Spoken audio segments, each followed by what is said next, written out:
Hello, everybody. Welcome back into another edition of Prime Sports World, and a very happy hump day to you and your family. And today's show, we're going to be breaking down fantasy football rankings for week number 6.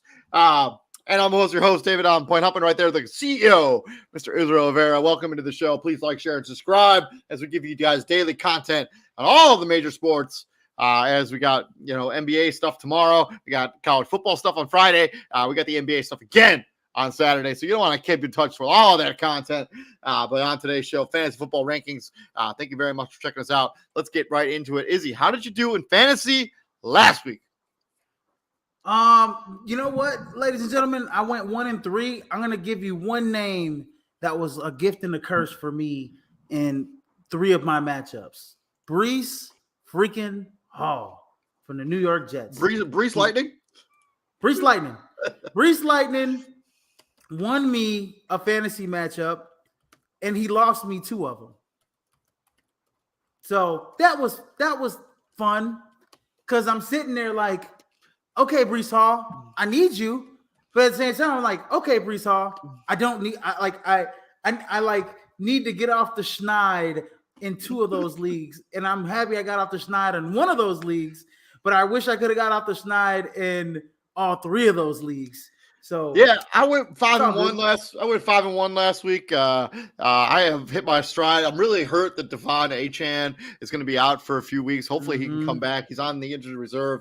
It's sad because he's having such a good rookie season. It's sad to see him get injured in a game where Miami was up by a lot. You just hate to see that kind of stuff. I had him in the league, and I was probably gonna win the ship if he hadn't got hurt. But let's jump right into it. I'm telling you, man, I already know Devon Achane is hurting me. In one of those leagues that I lost against Brees Hall, Devon Achane is not gonna be in my league for a few weeks. Yeah, he should be back. He's on the IR. He'll be out 4 weeks.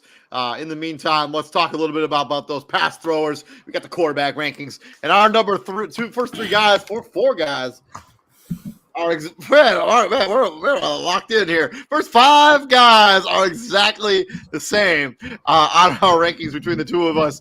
1, Josh Allen. I expect him to have a big game against the New York Football Giants on Sunday Night Football.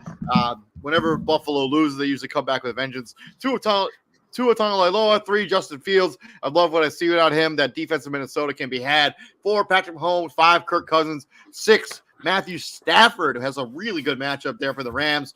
7, Jalen Hurts. Yeah, I know I'm a little bit lower on Jalen Hurts, but only by 1 point than you. But I think Philadelphia could struggle a little bit on offense there. 8, Lamar Jackson. 9, Justin Herbert, going up against that Dallas Cowboys defense. 10, Joe Burrow finally looked healthy for the first time this season. And then my outside looking in, I got Geno Smith, Jared Goff, and then I got Dak Prescott in that same matchup against the Los Angeles Chargers.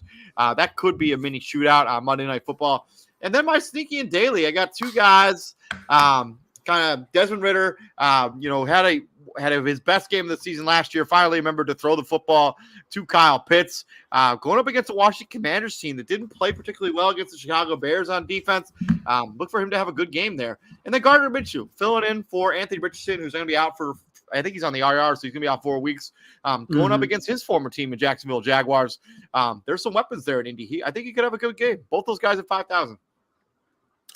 I don't trust neither one of those guys. But if you're going to roll the dice, and I trust, out of those 2 guys, I'm going to trust Gardner Minshew more than Desmond Ridder, even though we saw what happened to that Washington defense last week against Chicago. There might be some, outlier there for Desmond Ridder to be picked up in the league or so. But first 3, Josh Allen number 1 for me, 2 at number 2, Justin Fields at number 3. I think Justin Fields is starting to hit his stride. I know he went against the Denver Broncos, and then he went against the Washington Commanders, which the Commanders really shocked. Like, they didn't shock me. The DB play was horrible. Like we all already know. Like, it's not It's not something new, but their front seven just really couldn't get to Justin Fields all night long, which really shocked me about Washington defense. But I really like Justin Fields. He's making quick, accurate decisions.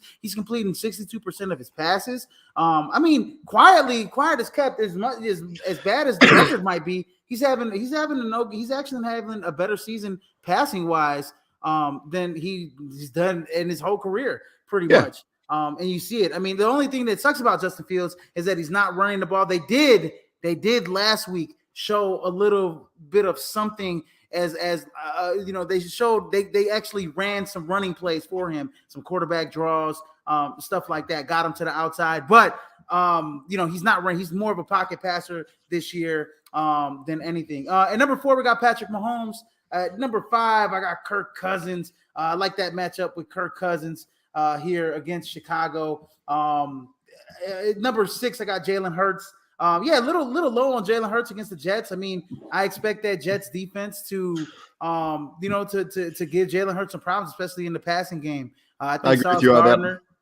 Yeah, I think Sauce Gardner and that defense is going to be able to frustrate Jalen Hurts a little bit. They're going to have to rely a little bit on the running game. So I like DeAndre Swift as a guy more in that fantasy matchup this week. At number 7, I got Lamar Jackson. Number 8, Matthew Stafford. He's got his key weapon bag and Cooper Kupp. Puka Nacua still humming and going. He had a touchdown last week. Tutu Atwell's the deep threat guy, and Tyler Higbee's pretty much a 4th option. But I like Matthew Stafford. He's got a whole bevy of options. He's going against a weaker defense in Arizona. And then number 9, I got Justin Herbert. And then round out my top 10 is Geno Smith. Justin Herbert, I wanted to put him a little bit higher, but I think Dallas is really going to get after that offensive line, especially the front 7. I expect Micah Parsons to make it a little tough on Justin Herbert. And the previous week, Justin Herbert just didn't have a good passing game. He ran the ball pretty well out the pocket, but I didn't like that, and I don't know if it's because Mike Williams is out. I don't know if they're doubling more on Keenan Allen. But Josh Palmer's gonna have to get back. Gonna have to be. Austin Eckler's coming back for him, hopefully. Like, I also wanted to put Justin Herbert a little bit higher, but I just couldn't justify him over the 8 guys ahead of him. Like, I just think those guys I think they have better fantasy matchups. Because I think Dallas, they're licking their wounds a little bit. I think they're gonna want to bounce back in a big way, and like if I'm getting embarrassed on primetime television.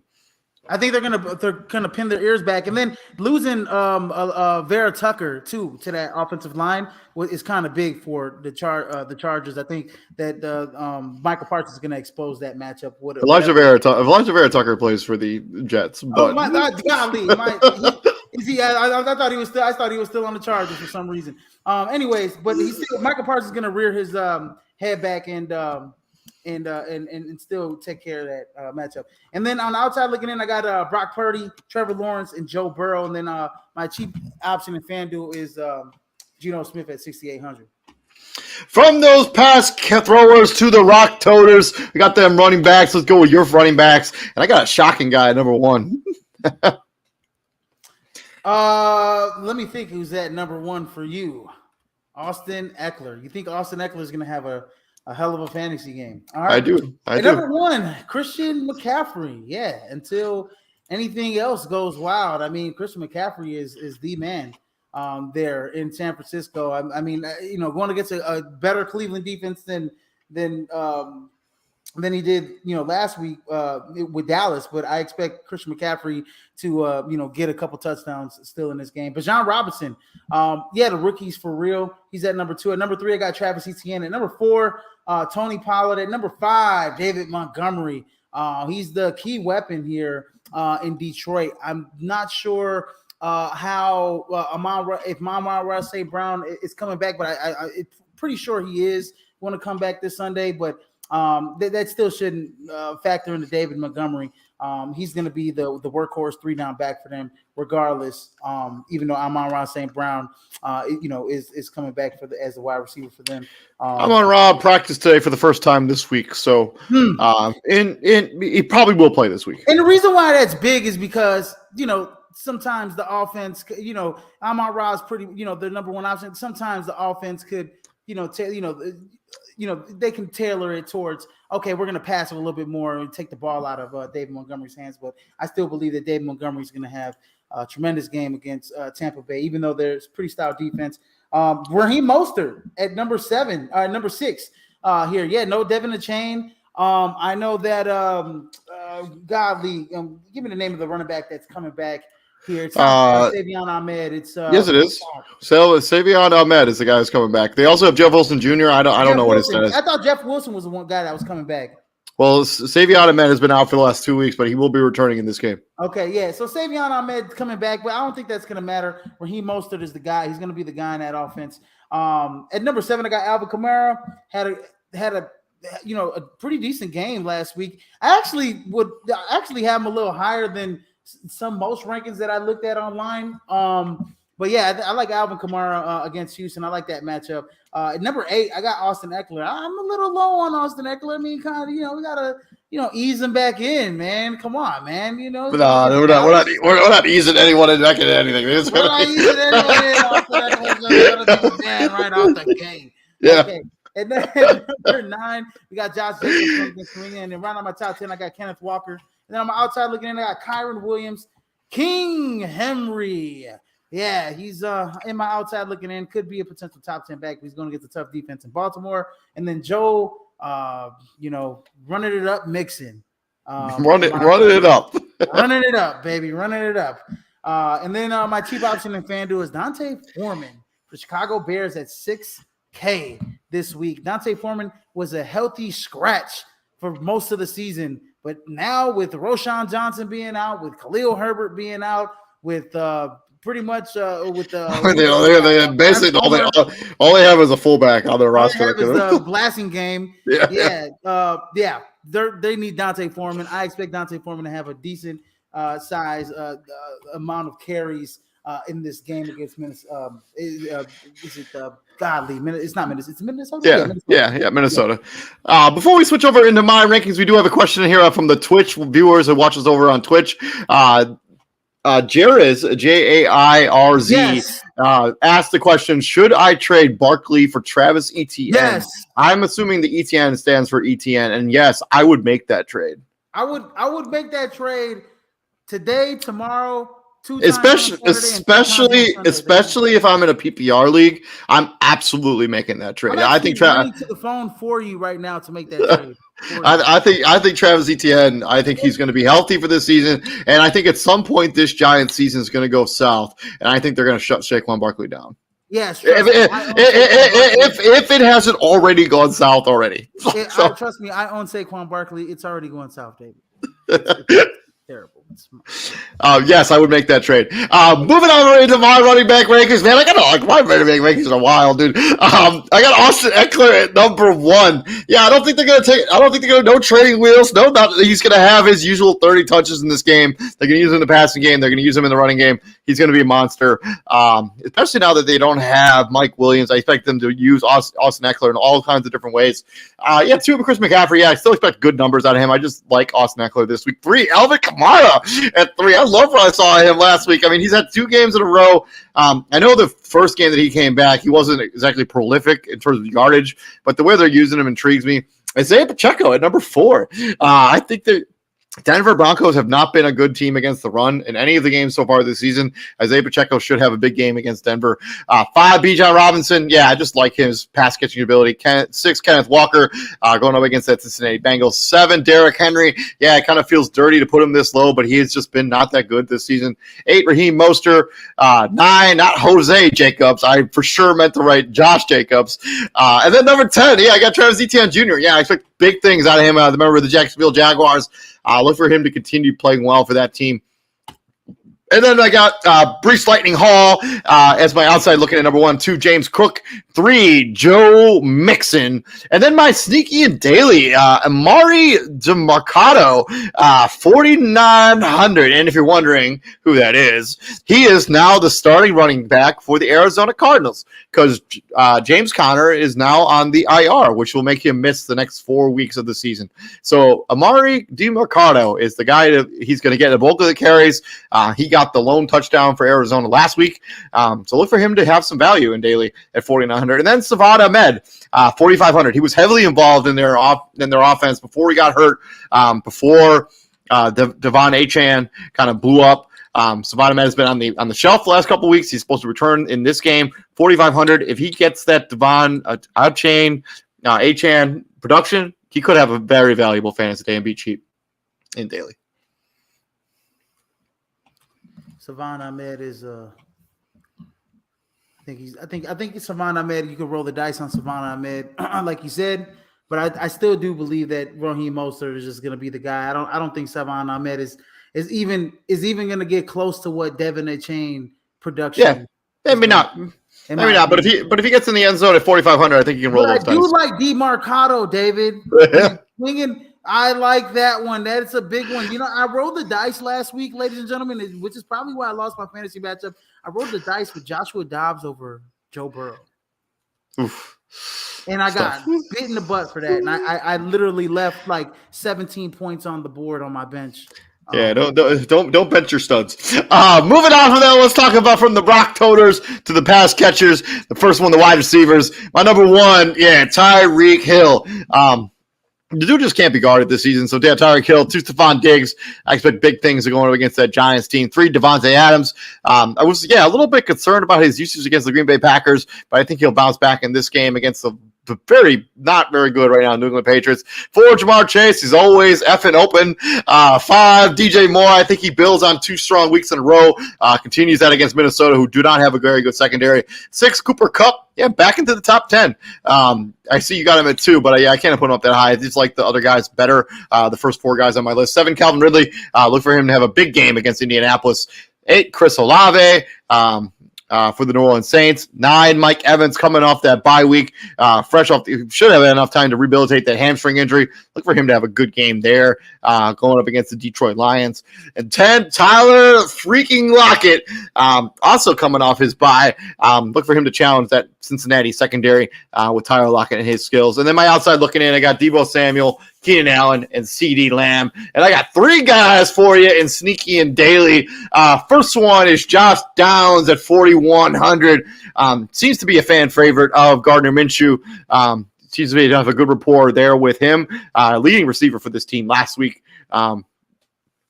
2, Curtis Samuel at 3,700, back-to-back weeks with touchdown for the Washington Commanders. I know one of those touchdowns was sort of in quote-unquote barter time, but I still think he has some value. And then Jackson Smith-Njigba hasn't really had that breakout game yet this season, but he coming off the bye, it'd be easier to implement him into the offense. 3,600, I think this is his breakout game against Cincinnati Bengals. I like it. The only thing about Jackson Smith-Njigba, man, he's got 2 studs that he's got to get over. And I just don't, man, just Geno Smith. I had to drop Jackson Smith-Njigba, by the way, ladies and gentlemen. Geno Smith just looks, to his 2 horses in DK Metcalf and Tyler Lockett, most games. And so it's just, I just don't think he has that rapport with Jackson Smith-Njigba. But David could be right. I mean, this could be the game against Cincinnati. Where those 2 guys get a lot of attention, and Jackson Smith-Njigba could get loose. Still kicking, my Green Bay Packers for skipping Jackson Smith-Njigba and taking Lucas Van Ness, but that's neither here or there, ladies and gentlemen. That's neither here or there. Tyreek Hill is my number 1 guy. Like David said, he is unguardable. No one in this universe can guard him. And Cooper Kupp at number 2. Yeah, Cooper Kupp's my number 2 guy going against Arizona.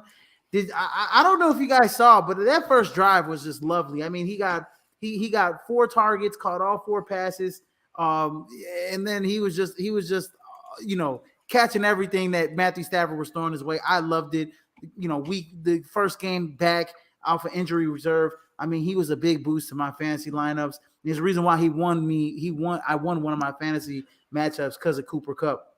At number 3, I got Stephon Diggs. Number 4, Devontae Adams. There's a little bit of rumblings there. Devontae is really unhappy there in Las Vegas, but winning does cure the unhappiness for Devontae Adams. And let me say this, man. New England is banged up at DB. They don't have any DBs there. I mean, Christian Gonzalez is out. Everybody's out. Bill Belichick's mama's out. Everybody's out.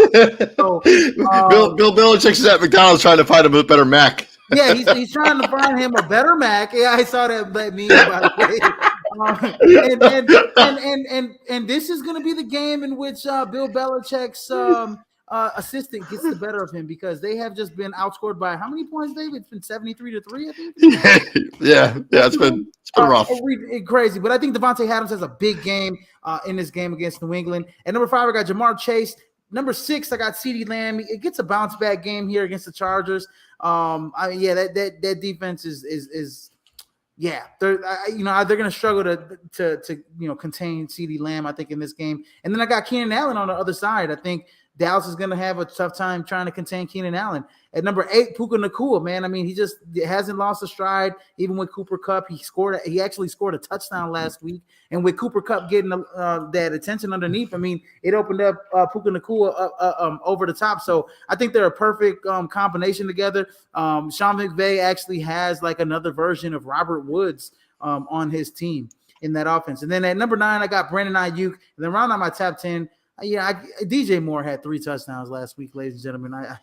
I just can't go against that, man. He's going against a weak Minnesota defense. I think you're being a little disrespectful having him all the way down at 10. So am I a little disrespectful? I think so, man. I think he's going to have another one of those games, man. I think we're going to be looking at this back, and you're going to be like, man, I have him at number 10. I should have had him in like the top 5. I'm starting him this week. I ain't making that mistake again. So, hey, look, I just think with DJ Moore, I think the last 2 games, I think teams.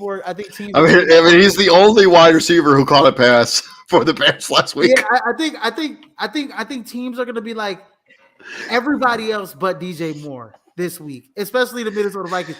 Everybody else but DJ Moore. Like, we can't let DJ Moore catch a pass or even remotely get comfortable. So that's why I got him down at 10. I think that they're going to game plan a little bit around him.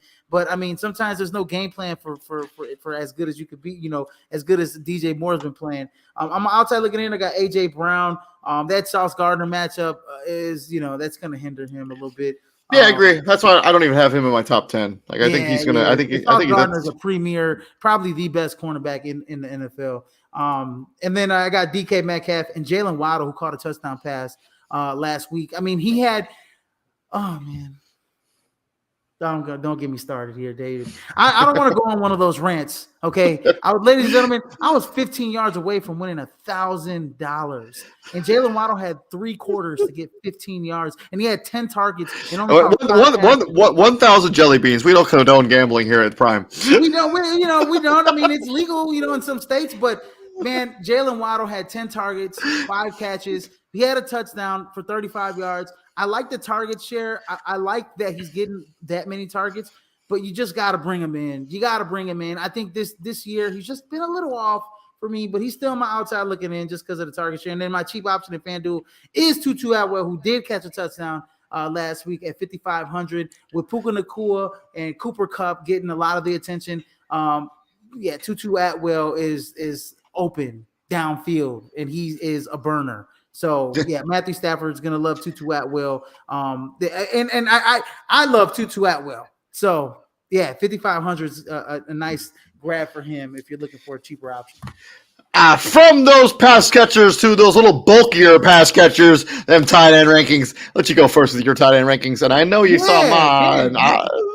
You guys are gonna love this from me, man. David, look at this. David has my boy at number 2 too. I didn't even know. We didn't plan this, gentlemen. We didn't plan this. At number 1, Travis Kelce.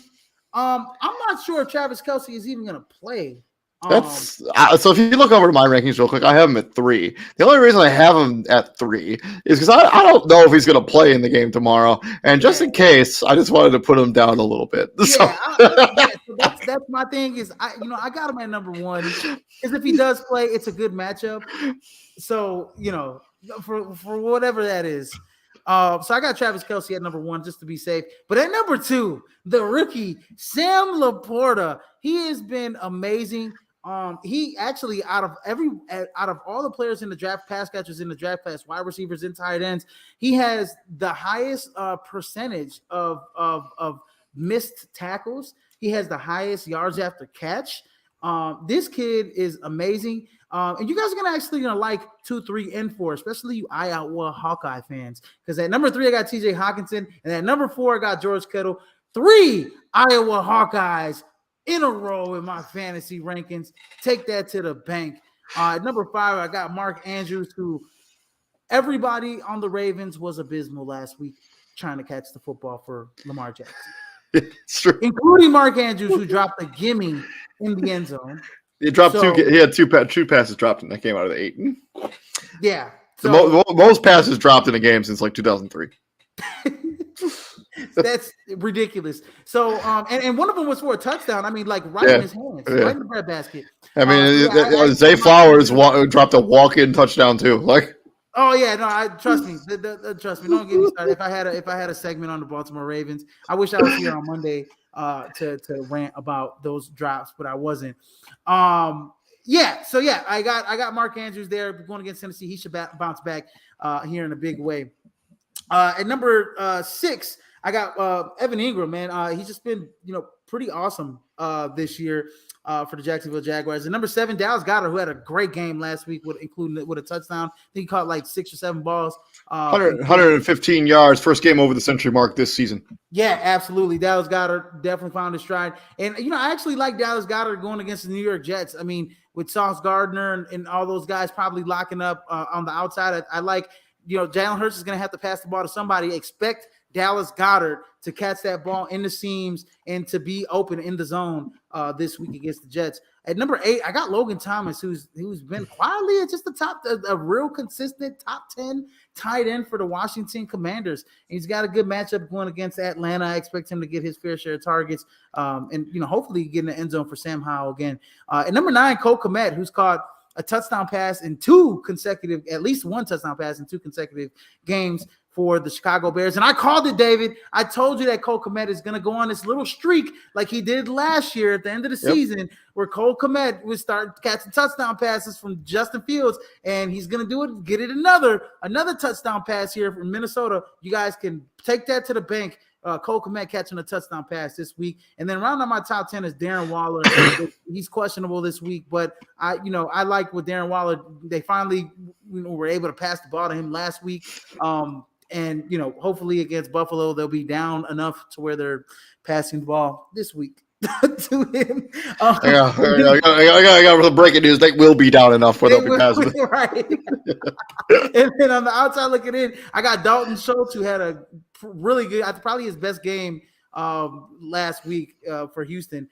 Jake Ferguson and Zach Ertz. And then my cheap option in FanDuel is Chig Okongwu at 4,800 for the Tennessee Titans. He had 7 targets, caught 6 balls. Had a pretty good game last week. I don't think he's cracked 50 yards or whatever, but in PPR, it's all right. I expect him to, hopefully he can get a touchdown along with, the same type of output that he had last week going up against Baltimore. So. Moving on from your tight end rankings to mine. Yeah, I got TJ Hawkinson at number 1. Yeah, the only reason I don't have Travis Kelce at number 1, so you could just put Travis Kelce back up to number 1. If he plays, he's number 1 tight end. But I'm not so sure he's going to play in this game against Denver. So I slipped him down to 3. And obviously I got Sam Laporta at number 2.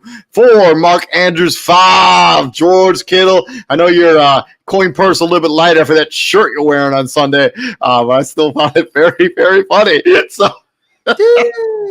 If you don't know, go Google it. It's George Kittle and his shirt that he was wearing. We already know the shirt.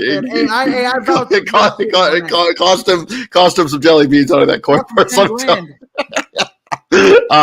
Number 6, Dallas Goedert. Yeah, finally had that game we were all expecting him to have for majority of this season. Yeah, I think he's going to have a good game. 7, Evan Ingram. He's just been very consistent for the Jacksonville Jaguars. You kind of get 70 yards from him. If he gets into the end zone, he's probably going to be a top 5 play. 8, Cole Kmet. Continues to be one of Justin Fields' favorite targets. 9, Kyle Pitts. Yeah, Desmond Ridder. Good things happen when you throw it to Kyle Pitts. Your super athletic matchup nightmare tight end. Yeah, give him the football. 10, Jake Ferguson. Yeah, I love what I've seen out of Jake Ferguson this week. So far this season, he's become tight end 1 for the Dallas Cowboys. Jake Ferguson's been solid. I have him in a league, and I'm enjoying him very much so. And my outside looking in, Darren Waller. It's hard to put Darren Waller in the top 13 with how that offense has looked. But I do think Darren Waller, still the talent is there. If Daniel Jones can get any kind of protection whatsoever, maybe he can make something happen, but I'm not so sure. Number 2, Bobby Schultz's cousin, Dalton Schultz, got into the end zone last week. Was over 100 yards receiving too, I think, as well. So continued to have good play there from the tight end position. And then, yeah, Logan Thomas. I'm on that bandwagon with you. I think he's been super underrated so far this season. I think he's been a guy that you can kind of rely on, being a guy you can plug and play in him. I think he's been pretty productive so far this year. And then my sneaky dailies, Kate Otten, seems to have a good rapport with Baker Mayfield. I think he's got 2 weeks in a row with a touchdown at 3,200. And then my super sneaky and daily is Foster Moreau, 2,700. Scored a touchdown last week. He's from the Raiders. He has that rapport with Derek Carr, tight end for the New Orleans Saints. He missed the majority of the preseason and the offseason with that cancer diagnosis, but now he's back on the football field. Just look for him because he was extremely productive when Darren Waller was out last year as a member of the Raiders, and I think him and Derek Carr have a chemistry together. I look for him to continue to get better every week. Yeah, I like Foster Moreau for the New Orleans Saints. I definitely thought about him as an option in FanDuel. And Kate Otten, is that Tampa Bay? Kate Otten as well for Tampa.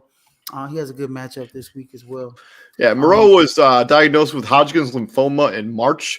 Did all the stuff he had to do to beat it, and now he's back in the NFL, playing it, scoring touchdowns in the NFL. So kudos to him, man. Hey, man, kudos to him. Yep, cancer in full remission as of July 3rd. Moving on from the tight ends, let's talk about them stoppers, the defense. And number 1 for both of us is exactly the same. I got the Buffalo Bills going over against the turnover-prone New York Giants. And then they got the Miami Dolphins, 3 Philadelphia Eagles, 4 San Francisco 49ers, 5 Kansas City Chiefs going up against a very bad offense there in Denver, who cannot seem to not turn it over. And then my outside looking in, I got the Raiders. I think that matchup between them and the New England Patriots, no matter who the quarterback is for the New England Patriots, I think the Raiders showed you something on defense there. To the Atlanta Falcons, this Commander offense is kind of hit or miss. I think you can roll the dice with the Falcons if you're kind of one of those streaming teams. Their defense is better than I think they've played so far this season. They have some people they can get after the quarterback. This isn't a great offensive line in Washington either. Look for them to force Sam Howell into some tough decisions. Give me the Falcons at number. And then the Ravens going up against Tennessee Titans. I think if they can smother Derrick Henry, I think they can force Ryan Tannehill to make some mistakes. And then my sneaky daily is also the Atlanta Falcons at 3,600. I just think that they're going to be up on that game, and I think they're going to force Sam Howell to make some mistakes. I totally agree about the Raiders, man. That's why they're my FanDuel cheap option here at 4,300. I actually picked them up in the league picked them up over Atlanta. I don't know why everybody thinks that Atlanta is gonna be able to just stop Washington dead in their streak here. I think Sam Howell, he threw for 400 yards against the Chicago Bears. I think he could do pretty much the same against Atlanta. So I don't know where that's coming from, where Atlanta's such a high play this week, or the Minnesota Vikings for that matter, who haven't shown me anything defensively. I just think Justin Fields is going to have a great day. So I think the Raiders are definitely undervalued this week. And number 1, we got the Buffalo Bills. Going against the New York Giants. That team's pretty much tapped out. Their whole offensive line is they just send them back to the college or something. And I don't know what to tell you, man. They just need to get thrown out of New York for the crime, or put in jail for the crime that they have allowed to happen to Daniel Jones this week. He's just been getting slaughtered every week. At number 2, the San Francisco 49ers going up against Cleveland. I don't know if Deshaun PJ Walker will probably be the starting quarterback of that team. That is a recipe for disaster if you're Cleveland. Yeah, and if it's DTR too, it's still it might be worse. Yeah, it might be worse. That's what I'm saying. And then at number 3, I got the Philadelphia Eagles going up against the Jets. They're gonna make life difficult for Zach Wilson and company. Even though I don't expect Breece Lightning Hall to have a similar game against the Eagles, so I got them in top 3. At number 4, I got the Kansas City Chiefs going up against the Denver Broncos this Thursday. I just don't believe in that offense. I think that is a marriage. Russell Wilson, Sean Payton, and the Broncos. I think that there's going to be a divorce there soon. The wheels are falling off in Denver. Just I would be not at all surprised if neither of those guys are back next season. Absolutely. No, I actually agree with you. I think Russell Wilson and Sean Payton probably are both gone in Denver. This is gonna blow this thing up because it didn't work with Nathaniel Hackett. It's not working with Sean Payton, and it looks like a dumpster fire. I like the Kansas City Chiefs against one of the worst. I mean, probably one of the worst run offenses and defenses this year. And then number 5, I got the Miami Dolphins going up against Carolina. I like what I saw last week. I think they're going to turn this into. I think they're going to score.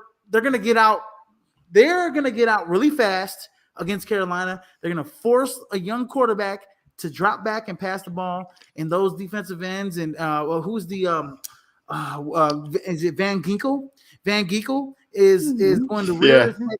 Yeah, Van Ginkel is going to rear his ears back and get after Bryce Young and make it a very difficult day for that young man for Miami. So I expect Miami to have a top 5 performance this week. And then I'm outside looking in. I got the Baltimore Ravens going up against Tennessee. They're pretty one-dimensional. I like Baltimore's sneaky, decent defense this year. You got the Detroit Lions going up against Tampa Bay. Actually, there's another sneaky defense this year. I like, Aiden Hutchinson. Those guys rear their head back. They cause a lot of pressure. Once their offense kind of gets up a couple, a score or two, I mean, that defense just gets a lot of swag to them. They just rear their ears back and they pin their ears back and they just get after the quarterback. I expect that to happen against Tampa Bay this week. And then the Jacksonville Jaguars going up against Indianapolis. I know Gardner Minshew, very adequate, really good backup. But I like what I saw of Jacksonville's defense last week against the Bills. I think they do much of the same to Gardner Minshew and the Indianapolis Colts. And then, like I said, my cheap option in FanDuel is the Raiders at 4,300. I like what I saw out of the Raiders. I mean, they got after the quarterback with Max Crosby. Max Crosby is one of the premier pass rushers in the game. This offensive line isn't good. Neither the quarterback play isn't good. The New England is wide receiver play isn't good. Wide receiver play isn't good. I mean, the only thing that's a positive note on this team was Christian Gonzalez on defense. He's out. And on offense, the only positive note is Ramondre Stevenson, and we don't even know what he can do because the offensive line can't do anything for the New England Patriots. So I expect the Raiders to rear their ears back, pin their ears back, and get after whoever the hell the quarterback is, whether it's Mac Jones or Bailey Zappi or both of them there at the same time. And I expect a couple turnovers for the Las Vegas Raiders. I like that. We got another question here coming from Twitch. Thank you very much for checking us out over there on Twitch. War Eagle 2178 asked us to pick 2 guys. I imagine these are the 2 guys that are going to start this week. I actually think this is a pretty easy option here. Zay Flowers, Christian Kirk, and Devontae Smith. I would go Kirk and Devontae Smith. I have not loved what I've seen out of Zay Flowers so far this year. You know what? Zay Flowers, I would just kick him off just for the performance he had last week. I would hold on to him. I'm also assuming that this is a fairly deep league if your wide receiver 1 is Devontae Smith, but I don't know. Yeah, I'm going to say this. Devontae Smith, I think that A.J. Brown is going to get Sauce Gardner majority of the game, right? So I think Devontae Smith has potential to get you up. And Christian Kirk has just been consistent all season long. Yep. With Calvin Ridley there. But before we get up out of here, let's talk about who's going to be the highest scorer when this week is all said and done. Last week, I said Jalen Hurts would be the number 1 scorer in fantasy. He had 27.32 points, but he was not the number 1 scorer. That would go to Jamar Chase. I'm always effing open. 52 fantasy points in PPR scoring. Oh, my God. He beat out even DJ Moore, who had 49 points in PPR scoring. Who do you think will be the number 1 scorer when the NFC is all said and done for this week? Oh man, number 1 scorer when it's all said and done. You know what? I'm going with a wide receiver this week. I think I might have taken Christian McCaffrey. I'm gonna go with Cooper Kupp going up against Arizona. I think he has 2 touchdowns, 150 yards, over 13 catches. And the guy I'm taking as my number one scorer in fantasy, the training wheels will not be on. Austin Eckler will have 200 all-purpose yards in this game, and he will have 3 combined touchdowns, both through the air and on the ground. Look for him to have 30-plus fantasy points this week. Austin Eckler should have a massive game, and he will use him in all sorts of stuff there. And as the Chargers go up against Dallas, they're going to run him into the ground. So there you go. They are going to run him into the ground. But yeah, thank you very much for checking us out here at Fantasy Football Weekly. Thank you very much for your questions there on Twitch. We very much appreciate that fan interaction. Continue doing that because we do appreciate it. David Huppman right there is the CEO, Israel Rivera. Gentlemen, or is he, I guess. What do we do here at the prom, my friend? Don't be a chicken and take risks, baby. We bring the heat. And yeah, we'll be back here tomorrow. We're going to be breaking down the Atlantic Division in the NBA as we are only 2 weeks away from the start of the National Basketball Association. So keep an eye out for that content. Please like, share, and subscribe. We will see you all tomorrow. Peace out, brother. Peace out.